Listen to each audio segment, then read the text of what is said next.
Assalamualaikum warahmatullahi wabarakatuh. Halo teman-teman semua. Perkenalkan, saya Aini, perwakilan dari kelompok 10 mata kuliah Hukum Agraria dan Properti. Pada kali ini berkesempatan melakukan wawancara dengan narasumber kita hari ini yang berasal dari bagian perekonomian dan kerjasama Sekretariat Daerah Kota Yogyakarta. Mungkin Bapak bisa memperkenalkan diri dulu, Pak. Perkenalkan teman-teman semua, nama saya Muhammad Nurfans Febrianto, analis kerjasama dan permodalan di bagian perekonomian dan kerjasama Setda Kota Yogyakarta. Nah, pada diskusi hari ini Pak, kita akan membahas tentang kerjasama pemanfaatan tanah dan bangunan di Kota Yogyakarta sendiri Pak. Nah, untuk aturan atau kebijakan di Kota Yogyakarta sendiri yang mengatur tentang kerjasama pemanfaatan tanah dan bangunan itu apa sih Pak? Oke, jadi aturan utama yang menjadikan acuan kami di Pemkot Jakarta terkait dengan pemanfaatan aset baik tanah, bangunan maupun selain tanah dan bangunan itu adalah Permendagri nomor 19 tahun 2016 tentang pemanfaatan BMD. Nah, di sana sebenarnya sudah diatur sangat detail terkait dengan alur, tata cara, kerjasama pemanfaatan, bahkan dari tahap penatausahaan dan lain sebagainya sudah sangat detail di sana, Pak. Jadi saat ini pegangan kami itu Permendagri 19 tahun 2016. Kemudian Pak, dalam pelaksanaan kerjasama pemanfaatan aset ini, bagaimana sih Pak prosedur dari mitra mengajukan kerjasamanya ke pemerintah Kota Yogyakarta sendiri? Oke, baik. Jadi kalau ada mitra yang tertarik atau berencana untuk memanfaatkan aset milik Pemkot, jadi yang pertama memang harus dari mitra yang harus banyak proaktif, karena sejauh yang saya tahu tidak ada aturan yang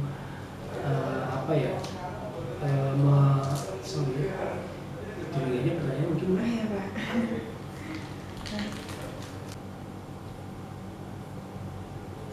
Kemudian Pak, bagaimana prosedur kerjasama Bagaimana prosedur dalam pengajuan mitra untuk melaksanakan kerjasama pemanfaatan aset tanah dan bangunan terhadap pemerintah Kota Yogyakarta sendiri? Yang jelas dari pihak mitra yang harus banyak aktif. Jadi paling tidak mitra harus tahu terlebih dahulu kira-kira asetnya Pemkot mana yang sedang tidak digunakan. Karena syarat sebuah aset baik itu tanah, bangunan maupun selain tanah dan bangunan itu sedang tidak digunakan oleh OPD yang menjadi pengguna barang.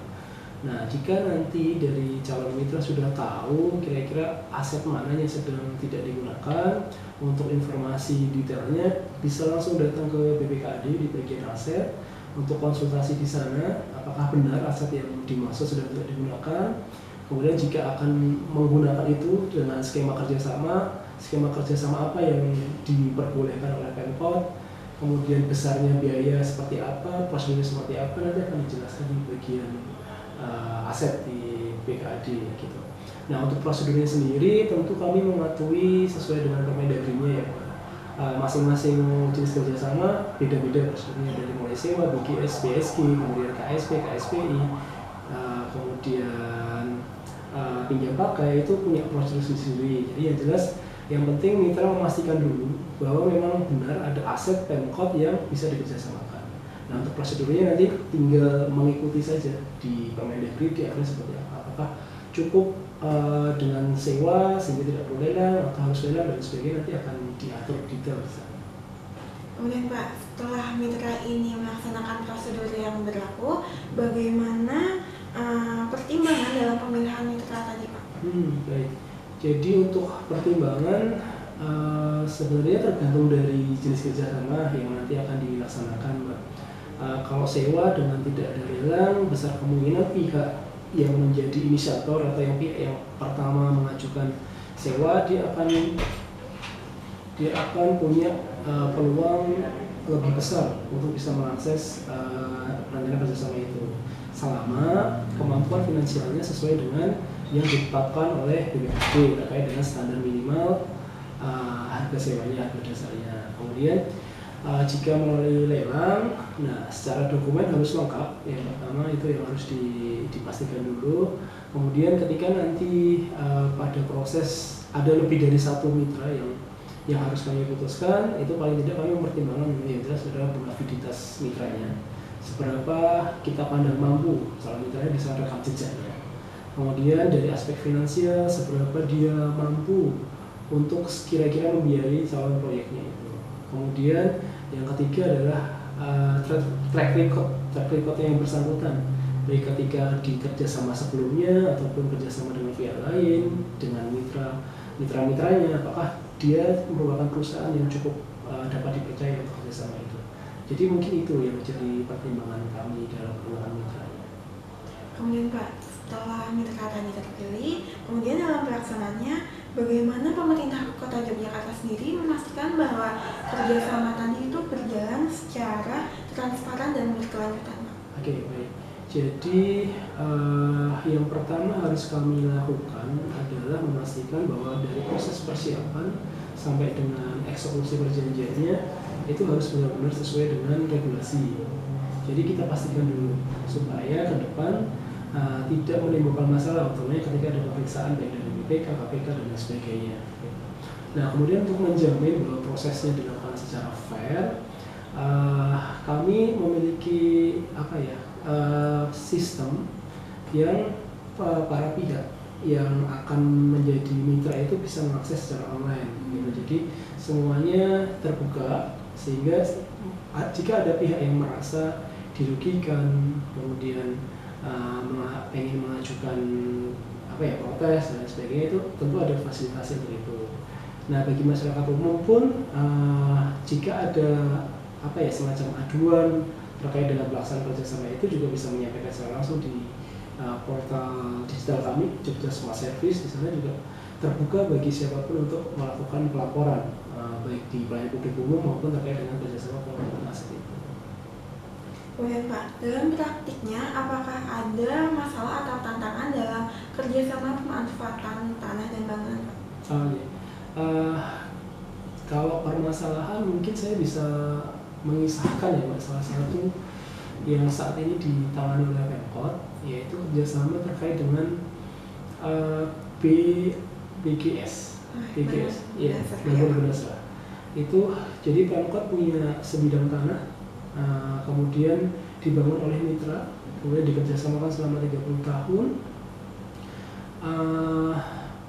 Pada perjalanannya di tahun 2019 ada COVID yang membuat pihak mitranya itu tidak mempunyai kemampuan finansial yang cukup untuk bisa melakukan pembayaran sesuai dengan perjanjian. Nah, kemudian setelah dilakukan mediasi, dari pihak mitra diberikan kelonggaran untuk melakukan pembayaran. Jadi harusnya bulan Agustus misalnya. Nah, dia diberikan kelonggaran sampai bulan-bulan kebelakangnya, gitu, sambil menunggu kondisi pulih pasca COVID. Nah, namun kenyataannya adalah ada dalam pasal perjanjian yang mengatur bahwa jika ada keterlambatan pembayaran, itu si pihak mitra dikenakan denda. Nah, tapi di satu sisi penyebab dari mitra melakukan pembayaran mundur itu kan karena force majeure ya, karena COVID. Nah, itu sebenarnya juga diatur juga dalam perjanjian itu. Cuma sayangnya kalau ditafsirkan oleh kami dalam surat perjanjian itu maknanya adalah force majeure hanya bisa mengcover selama masa pembangunan, sehingga pasca pembangunan itu sudah tidak lagi terikat dengan pasal force majeure. Nah, padahal kan COVID itu kan di setelah masa pembangunan ya, jadi menurut kami tidak bisa lagi dijadikan dasar untuk menghilangkan pasal denda.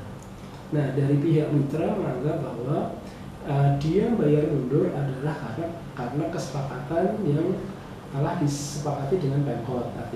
Artinya itu bukan sesuatu yang disengaja. Nah, dengan begitu dia menganggap bahwa pembayaran mundur yang dilakukan tidak perlu dikenai denda. Tapi dari pihak kami masih memaknainya sebagai denda.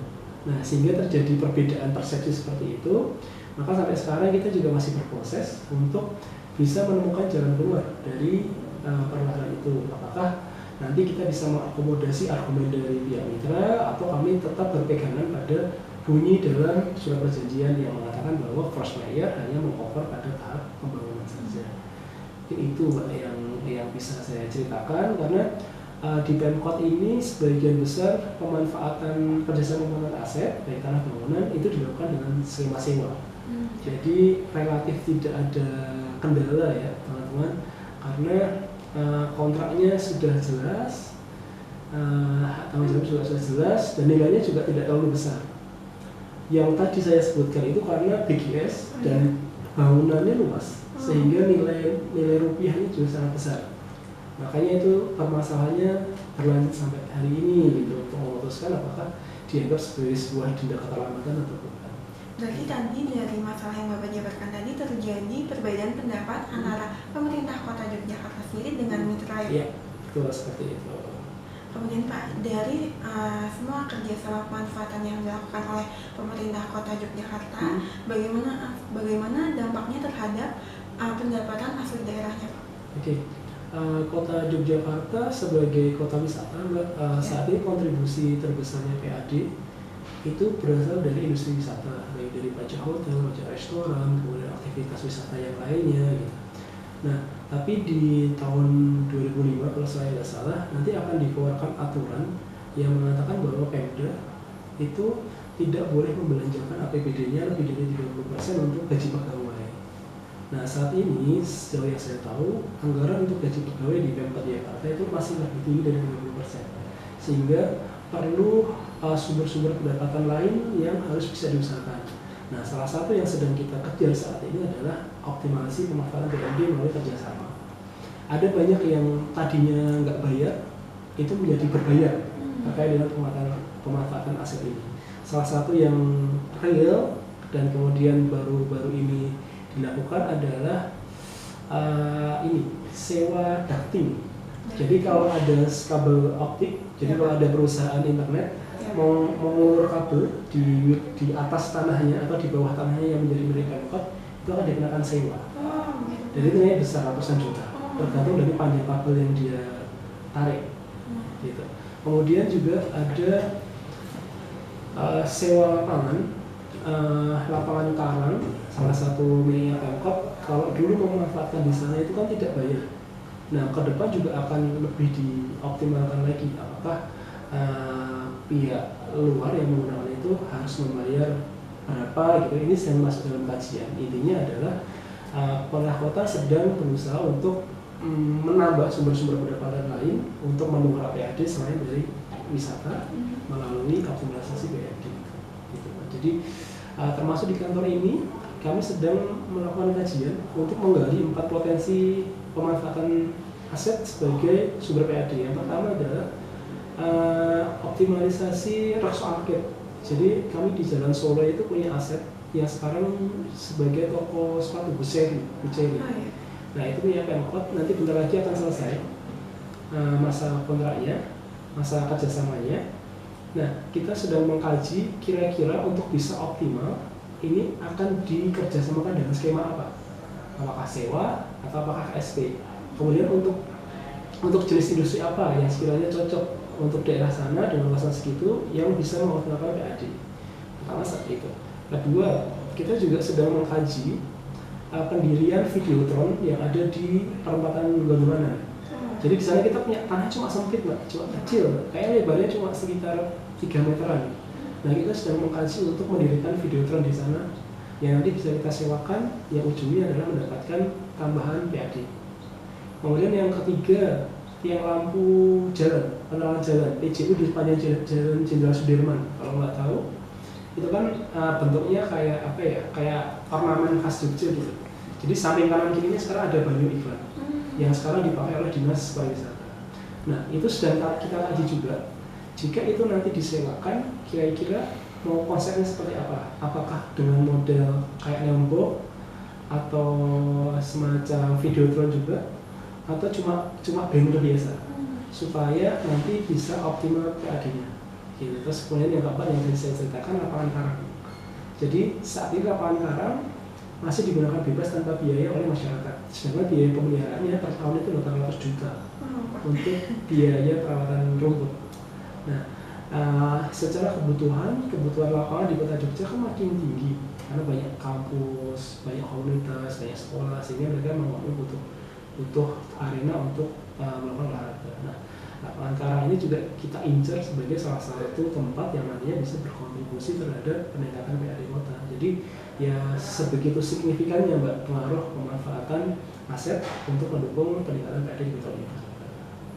Jadi teman-teman, seperti yang sudah narasumber kita jabarkan tadi, pemanfaatan aset ini sangat penting bagi peningkatan PAD Kota Yogyakarta sendiri ya Pak. Ya.